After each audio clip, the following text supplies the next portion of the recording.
বিবাহিত পুরুষ এবং বিবাহিত নারীরা যদি জিনা করে তাদের বিধান শুনে নাও।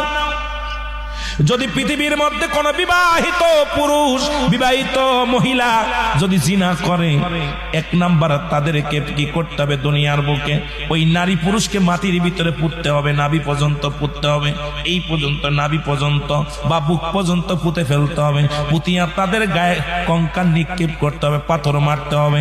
পাথর যদি না পান, চারাটা বাদান, লিট পাটকেল যা পাবেন তাদের মারবেন।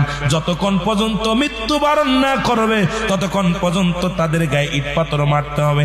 এখন যারা বিয়ে করেছেন, জিনা করেছেন, শুনে নেন, এখন নিজের বউ থাকতে যারা পরের বর কাজ যান, যারা নিজের বউ থাকতে শালীর কাছে যান, যারা নিজের বউ থাকতে পরক্রিয়া করেন, তারা ভালো করে লিখে নেন, জেনে নেন বাবা।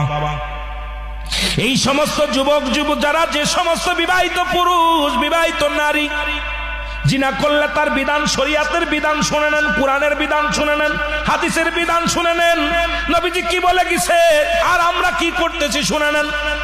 এই পুরুষটা এই নারীটাকে মাটির মধ্যে তারে পুঁততে হবে, মাজা বুক পর্যন্ত পুঁততে হবে। পুঁতিয়া যতক্ষণ পর্যন্ত মৃত্যুবরণ না করবে ততক্ষণ পর্যন্ত তার গায়ে পাথর ছুঁড়ে মারতে হবে, ইট পাটকেল তার ছুঁড়ে মারতে হবে। যতক্ষণ পর্যন্ত না মারবে তারে মারতেই থাকবেন।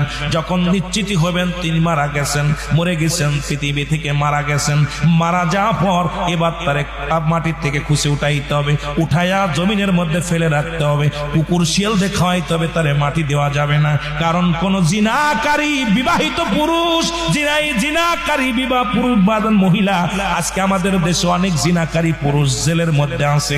এরা জিনা করা পর জেলের মধ্যে নিয়ে আসে, এদের মুখ দেখাইতে লজ্জা করে না।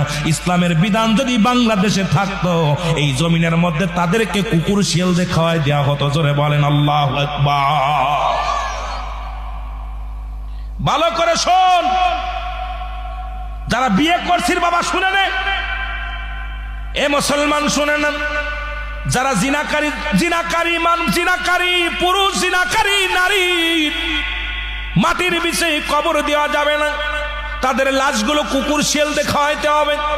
এই বিধান একটা বিচার যদি, এ মুসলমান, একটা বিচার যদি এই শ্রীমঙ্গলের জমিনে হতো, আমার বিশ্বাস অল শ্রীমঙ্গল থানার মধ্যে, এ মুসলমান শুনে নাও, মৌলবী কোথায় বাদান, কোথায় মৌলবী